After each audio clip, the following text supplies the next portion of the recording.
Et bonjour à tous. On se retrouve à Saint-Denis-d'Oléron pour l'entretien de Saori qu'il a bien mérité après tout ce périple. Du coup aujourd'hui je vais vous expliquer un petit peu tout ce qui a été prévu sur mon voilier. Voilà, tout simplement. Donc on va commencer directement par le carénage, je pense, puisque c'est quand même la raison principale pour laquelle j'ai sorti le bateau de l'eau. Hop.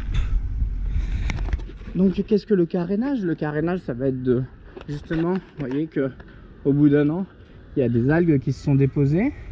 Il y a des endroits où l'anti-fouling est bien resté, comme vous voyez ici, c'est encore bien peint. Ça c'est parce qu'il y a de l'eau qui s'échappe ici, mais il y a des endroits où peut-être il manquait un peu de peinture, ou alors avec le frottement de l'eau, vous voyez, comme ici, et du coup, vous voyez que c'est complètement habité.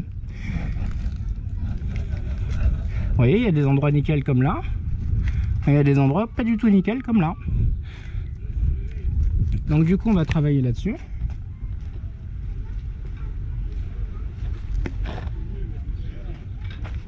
Donc voilà le concept du carénage. Maintenant pour vous expliquer plus en détail, je vais reponcer. Vous voyez que ici on voit très bien la différence. Ici vous avez de l'anti-fouling donc en bleu. Et ici vous avez du primaire en gris, voilà. Sauf que la coque avait été sablée et le primaire qui a été mis par dessus ne me convient pas parce que il ne contient pas de résine époxy. Donc on rentre un peu dans les détails, etc. Et si vous voulez, le primaire c'est juste une peinture, pour faire simple, qui vous permet de le poser, qui tient sur le gel coat et qui permet d'accrocher le gel coat et l'anti-fouling. Voilà, parce que sinon l'anti-fouling en soi sur le gel coat ça tiendrait pas. Donc si vous voulez, c'est une peinture d'accroche, c'est tout. Alors que le primaire époxy va servir aussi un petit peu d'étanchéification et pour solidifier aussi un tout petit peu la coque. Donc c'est vrai qu'après un sablage, une coque en gel coat et en strat, elles n'aiment pas vraiment ça, et il est possible que il y ait des petites bulles, des petites choses comme ça qui sortent au sablage. Et c'est pour ça qu'aujourd'hui j'ai envie de tout reponcer. Donc on va voir ça en détail, on va le faire ensemble. On verra jusqu'où je vais aller. Est-ce que je vais enlever tout le primaire existant ou pas? J'aimerais, mais on va voir la difficulté du truc. Et donc du coup on va essayer de plus ou moins remettre la coque à nu, hein, enlever le plus de matière possible, mettre un primaire époxy cette fois, et après par dessus mettre 2 couches de matrice dure. Voilà, donc ce qui permet d'avoir une peinture qui est quand même assez costaud, assez robuste, puisque c'est une matrice dure. Et par la suite on pourra avoir à mettre d'autres anti-fouling l'année prochaine quand je vais ressortir le bateau. Il suffira que je ponce un tout petit peu ma matrice dure, et puis après on verra selon la compatibilité des produits, mais peut-être mettre un anti-fouling autopolissant ou semi-érodable comme ça existe aujourd'hui. Voilà, donc qui permet, alors la matrice dure permet de garder un bateau dans l'eau, un bateau qui ne bouge pas par exemple, on va préférer lui mettre de la matrice dure. Un bateau qui reste dans l'eau très longtemps, on lui met de la matrice dure. Parce que c'est ce qu'il y a de plus costaud, c'est ce qu'il y a de plus chiant à enlever également, mais c'est ce qu'il y a de plus costaud. Donc du coup moi j'ai privilégié ça pour les premières couches d'anti-fouling, et par la suite on peut mettre du semi-érodable, du érodable, du autopolissant, ce qui permet qu'en navigation, eh ben, ça se dépiote un petit peu, enfin ça se dépiote, ça se dégrade un petit peu volontairement, ce qui permet que les algues s'accrochent moins. Voilà, donc du coup voilà un petit peu ma stratégie. Donc c'est quelque chose qui peut être discutable, on peut avoir 1001 façons de faire un carénage. Maintenant moi j'ai eu affaire à des professionnels, on a discuté un petit peu ensemble, et je pense que la meilleure solution reste quand même de repartir à zéro, vu qu'on peut pas mélanger les produits, on peut pas mettre une matrice dure sur un aérodable, sinon ça tient pas. Donc du coup je pense que le mieux c'est quand même de repartir sur un primaire époxy afin de soigner ma coque au mieux. Voilà, et par dessus, comme je vous expliquais, 2 couches de matrice dure. Voilà un petit peu pour le carénage. On parlera plus en détail. On a une petite surprise. Donc je m'en suis pas du tout rendu compte parce que l'hélice tourne très bien. Mais donc on a un bout dans l'eau. Alors je sais pas de combien de temps il date. On a un bout dans l'hélice. On a une anode ici qui est en bon état, plus ou moins. Mais pourquoi? Parce qu'elle a été peinte. Et je pense que c'est une erreur de peindre les anodes parce que du coup elles servent pas, comme vous pouvez le voir. Contrairement à l'anode d'hélice qui elle est quasiment toute bouffée. Voilà, donc j'espère que j'arriverai à la retirer sans trop de problèmes. Et vous voyez aussi que l'hélice n'avait pas été peinte. Et du coup il y a plein de coquillages. Et c'est vraiment pas rentable au niveau de la consommation du carburant, j'imagine. Donc du coup il existe des produits spécifiques pour les hélices, etc. Donc on va se renseigner là-dessus. Au niveau du safran qui avait été tout refait, bah écoutez, il est nickel. Il lui manquait juste un peu de peinture. Donc voilà, il y a une petite colonie de moules qui s'est installée, c'est la fête. Mais dans l'ensemble, l'anti-fouling quand même, il n'y a aucune zone qui est vraiment abîmée, détériorée. On va revoir aussi un petit peu la quille. On va traiter un petit peu la quille, que vous voyez que faut toujours surveiller les débuts de rouille comme ça, c'est jamais très bon. Donc le poncer, puis le traiter avec un mastic ou autre chose, un primaire.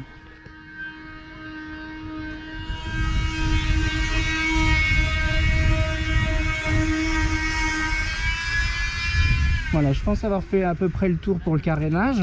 Ah si, il manque bien sûr une partie importante, ça va être le polish. Parce que vous savez que l'année dernière, j'avais fait un polish moi-même. Et je l'avais fait sur toute la surface des œuvres mortes. Donc tout ce que vous voyez qui est blanc. Et je me suis vite rendu compte au fil du temps que les pare-battes, quand ils sont contre le quai, le catway, et qui montent, qui descendent comme ça, pour protéger le bateau justement, ben ça frotte, ça frotte, ça frotte, ça frotte, ça frotte, et ça enlève complètement le polish. Et on voit bien que les seuls endroits où je mets pas de pare-batte, c'est les seuls endroits où il reste du polish. Et vu que j'en mets tout le temps partout une grosse guirlande, et ben du coup, tout le polish s'est en allé, et tout est à refaire. Donc le polish c'est quand même pas une mince affaire, hein. Si vous voulez le faire par un professionnel c'est plus de 1000 €, hein. Donc du coup il faut quand même voilà, c'est quand même une bonne chose de le faire soi-même. Maintenant j'ai l'impression qu'il faut le faire chaque année. On va voir ce qu'il en est, ou alors il va falloir que je sois plus prudent et méticuleux avec mes pare-battes, peut-être leur mettre des chaussettes, des choses comme ça. Voilà, parce que c'est quand même un sacré boulot le polish, hein. C'est quand même assez usant. Voilà, mais on va repasser par là. Alors voilà, vous n'êtes pas censé savoir que mon bateau, il n'a pas le bon nom sur le bateau depuis X temps. Donc ça va être changé. On va enfin mettre Saori et île d'Oléron. Parce que il est maintenant immatriculé à l'île d'Oléron, comme je le souhaitais. Donc on va avoir un beau nom, tout neuf, tout propre. Et Saori va enfin s'appeler Saori. Hop, alors... Voilà, comme vous pouvez le remarquer, il manque des petites choses sur le bateau, hein, notamment ici. Donc j'ai enlevé tous les chandeliers qui se trouvent ici, voilà, ils sont notés au cas où ils soient pas identiques, mais ils m'ont l'air tous identiques. Et j'ai mes filières, pareil, qui sont ici. Donc on va pouvoir traiter tout ça. Je vais vous montrer, il y a pas mal de boulot à faire. Donc, hop. Alors, maintenant, on va rentrer dans le vif du sujet. Je vais vous expliquer, je regarde rapidement combien de temps il reste. Ouais, c'est bon, on a le temps. Voici un petit peu le matos qui a été déployé. Donc, au final, ça fait beaucoup de matos. C'est un très gros investissement la première fois. Vous vous y retrouvez presque même pas, ou pas du tout même, par rapport à le faire faire un carénage sur un chantier. Qui eux le font vite fait et qui prennent beaucoup moins de temps et qui ont déjà tout le matériel pour. Mais une fois que vous l'avez, ben, du coup c'est toujours ça. Et bon, j'avais quand même pas mal de matos, j'ai fait quelques récup et j'ai dû quand même compléter avec au moins les rouleaux et puis les pots de peinture qui viendront par la suite. Donc voilà, on va commencer par le carénage. Carénage, la priorité ça va être ça, je pense. Donc vous voyez, c'est un masque à particules chimiques. Donc c'est très bien. On a aussi des petits masques comme ça, hein, qui selon les travaux qu'on a à faire. Ça c'est vraiment pour poncer l'anti-fouling. Ça peut être pour autre chose.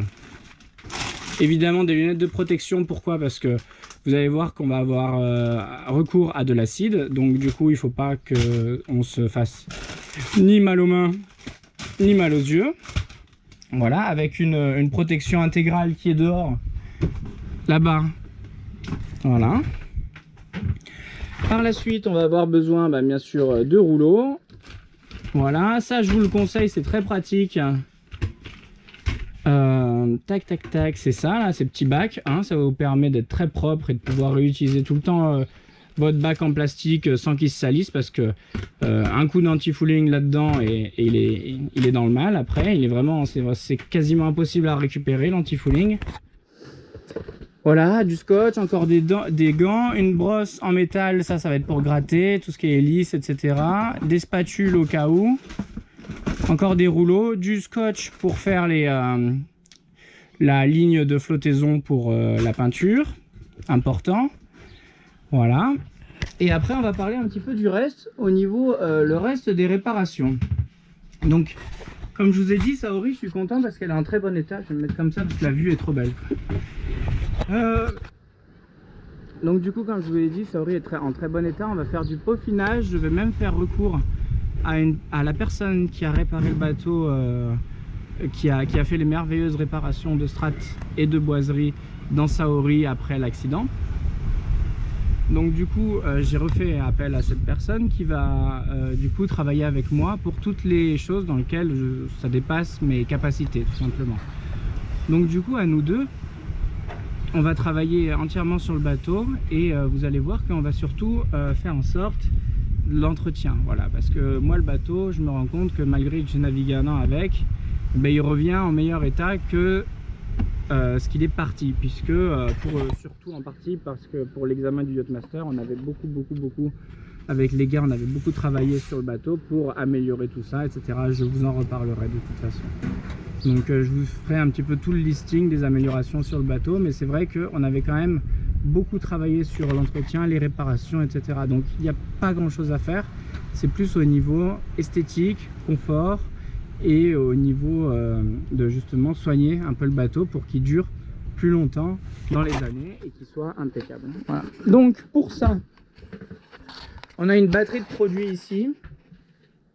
Donc on va avoir un détachant moisissure. Ça c'est parfait pour les moisissures qui sont comme celle-ci. Vous voyez, ça c'est quand même pas agréable et c'est un bateau, donc vous allez en avoir forcément, c'est obligatoire. Donc du coup, pour le traiter, vous passez un petit peu de produit rapidement, pas beaucoup pour pas que ça attaque le vaigrage. Et après, vous allez voir, ça va complètement, c'est complètement chimique, hein, c'est complètement magique, ça se dissout complètement. Vous passez un chiffon, il n'y a plus rien. Donc des anti-moisissures, ça c'est important, c'est pour l'intérieur du bateau, c'est magique. Voilà, à faire très attention, ça brûle vos vêtements, ça abîme les vêtements. Et du coup, ça abîme la peau, etc. C'est vraiment très mauvais, c'est très toxique ce truc-là. Donc on l'asperge de loin avec des gants. Et on attend que ça fasse effet. Et après, on rince avec, on essuie avec par exemple un sopalin. Et après, on peut rincer avec un petit peu d'eau. Voilà. Après, le classique, c'est celui-ci, le nettoyant universel. Celui-ci va me servir à nettoyer le pont. Le pont qui, du coup, a une particularité, c'est que sur le pont, il y a des trucs en inox, des trucs en bois, des trucs de différentes matières autres que le gel coat. Donc du coup, vous ne pouvez pas appliquer directement du déjaunissant, ou alors en étant très méticuleux. Mais le déjaunissant, comme vous le voyez ici, c'est quelque chose qui est de l'acide pur et du coup qui est très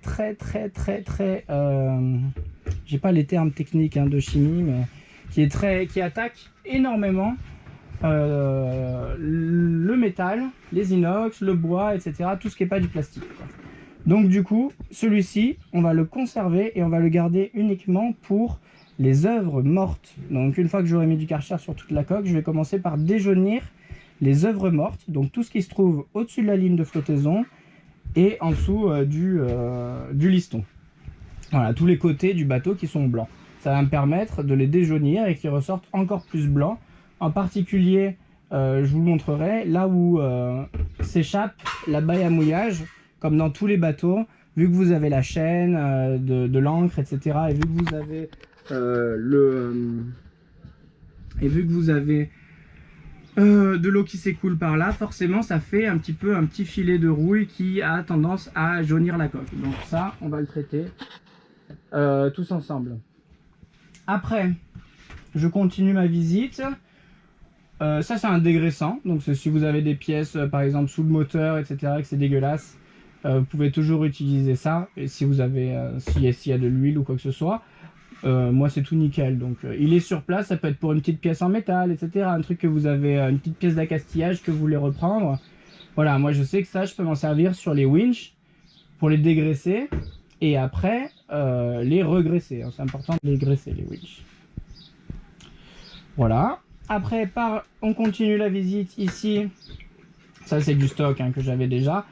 Il y a ça pour les winches, donc j'ai tout mon kit d'entretien avec l'huile pour les cliquets, la graisse pour les rouages et les cliquets neufs. Donc ça, je vous ai déjà fait une vidéo là-dessus complète. Vous connaissez maintenant les 3 produits qui sont très bien. Je vous conseille d'utiliser ces 3 trucs-là. C'est parfait, les trucs officiels, ça marche très bien. Après, nous avons ça, c'est justement pour le boulot de tout ce qui est balcon, chandelier. C'est justement pour raviver les inox. Et du coup, ça se combine avec une chamoisine qui se trouve comme ça, une peau de chamois. Et du coup, là, on va voir ensemble. Du coup, on va essayer de raviver tous les inox, tous les balcons, etc. qui sont pas trop en mauvais état, mais qui commencent par léger endroit à être peut-être un peu piqués. Et du coup, en les faisant tout beau, tout polish, la dégradation ne continuera pas. Donc c'est pour ça qu'il faut toujours traiter avant que ce soit trop tard. Voilà, après on a toujours notre lubrifiant au téflon sec et notre graisse au téflon sec et notre graisse huileuse classique, le WD-40. Donc ça va être si on a besoin pour l'accastillage, pour le réviser, même si je l'ai révisé il n'y a pas longtemps, donc il n'y a pas forcément besoin. Du Sika, si besoin, pour des petites réparations, si on voit des petits trous dans le pont ou des choses comme ça. Voilà, je pense avoir fait le tour des outils. J'ai tous mes outils qui sont là. Et voilà. Et une dernière chose, la moins drôle. Voilà. Malheureusement, j'en suis arrivé à un stade où il faut que je change tous les joints des toilettes. Donc voilà. À savoir que ce petit kit coûte la maudite somme de 50 €. Hein, donc allez-y mollo avec les toilettes. Puisque sinon votre skipper il sera pas content. Voilà, tout simplement. Donc du coup, écoutez, il y a tout ce qu'il faut. Il y a le bec de canard qui est ici, il y a les joints, etc. Donc ça va être un petit plaisir de se démonter les toilettes par cette chaleur. Voilà, donc écoutez, ça fait partie du boulot, ça fait partie de l'entretien et on sera que plus content quand on aura des toilettes qui fonctionnent à merveille. Voilà, le Karcher est ici. Et donc je pense que j'ai fait à peu près le tour de tout ce que je voulais vous montrer. Donc voilà, après au niveau de... Je vous ai pas parlé au niveau de la personne qui va venir m'aider, que j'ai rappelé. Du coup, elle va s'occuper en particulier du tech. Parce que vous voyez, le tech un petit peu, il n'est pas en meilleure forme, quoi. C'est dommage parce que c'est un beau bateau et j'aurais aimé quand même le raviver. Donc on va essayer de voir ce qu'on peut faire pour le tech. Vous voyez qu'il y a des zones qui sont quand même assez... c'est vraiment très sec, très gris, gris clair, quoi. On voit vraiment que ça a tout perdu sa nature. Donc on va essayer de remettre à niveau les joints en caoutchouc, etc. Donc ça on va voir. Et également pour la barre, comme vous pouvez le voir, qui est en sale état. Et ça je ne sais pas du tout faire. Enfin pour l'instant je ne sais pas encore faire. Je n'ai pas fait de menuiserie pour l'instant. Donc du coup je préfère laisser faire un professionnel qui me fasse du boulot nickel. Voilà. Donc écoutez, moi je vous laisse là-dessus, on va partir à l'avant. Vous voyez un petit peu comme c'est un bateau sans filière, c'est toujours agréable. Alors regardez, voilà, écoutez, tous les pavillons sont dressés. Le temps est idéal pour travailler. Bien sûr, je vous ai pas parlé, mais j'ai des grandes bâches pour pouvoir protéger un peu le tout pour le ponçage, etc. On est sur une zone de carénage avec des bacs là-bas pour tout ce qui est produits nocifs, etc. Avec une rigole qui va directement dans des eaux traitées. Et l'électricité et l'eau qui se trouvent juste là. Donc vraiment, c'est un endroit qui est très agréable et on va essayer de le préserver durant le carénage. Voilà. Écoutez, je vous embrasse. Je vous dis à bientôt et puis on essaiera de prendre les travaux, chaque étape, un par un, etc. Je vous montrerai un petit peu à quoi ça va ressembler. Voilà, je vous embrasse, je vous dis à bientôt. Bye bye.